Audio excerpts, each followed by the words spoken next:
Hai, saya Husen. Di sini aku tidak akan membahas hal yang berat, tetapi aku di sini akan mengajak teman-teman semua untuk berpikir sebentar.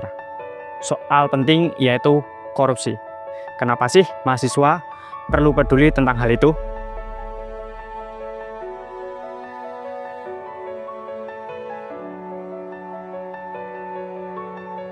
Kalian pasti pernah dengar atau baca berita ini.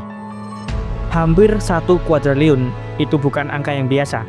Itulah jumlah kerugian negara yang diperkirakan dalam kasus korupsi di Pertamina Patraniaga. Kasus ini mencuat pada Februari 2025 dan hingga kini jumlah tersangka terus bertambah, baik dari pihak swasta maupun internal perusahaan milik negara. Kasus ini menjadi salah satu skandal terbesar dan menunjukkan bahwa korupsi masih mengakar bahkan di sektor energi. Dan yang paling menyedihkan, uang sebesar itu seharusnya bisa digunakan untuk membangun masa depan bangsa.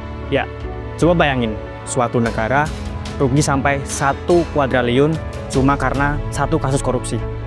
Bayangin, berapa banyak sekolah, rumah sakit, atau beasiswa yang bisa didapat dari uang tersebut. Dan itu nyata, dan beberapa hari ini baru terjadi. Kalau hal itu terus dibiarkan, maka siapa yang akan melakukan korupsi?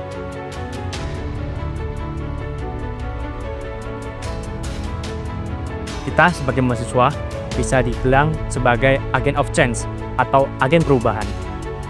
Perubahan itu sendiri tidak datang hanya dari slogan maupun seminar saja, tapi itu bisa dimulai dari hal kecil, dari kebiasaan sehari-hari. Mencontek, nitip absen, maupun ngakanin laporan, itu merupakan bentuk dari ketidakjujuran. Dan itu, jika kalau dibiarin, maka akan bisa menjadi sebuah korupsi.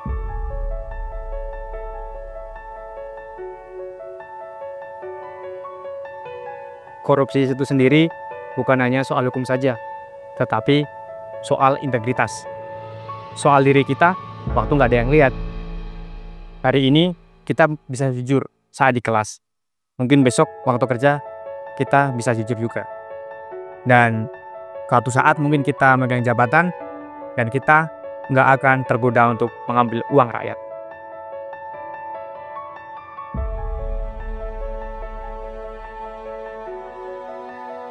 Korupsi itu musuh besar dari sebuah bangsa. Untuk memberantasnya, kita nggak perlu menunggu KPK maupun jaksa. Cukup dari diri sendiri, dari lingkungan kelas, maupun dari kampus. Berani jujur itu hebat, maka dari itu, jadilah mahasiswa yang terus menjunjung sikap jujur agar tidak menimbulkan bibit korupsi. Saya Husaini Abid Jafar, pamit undur diri.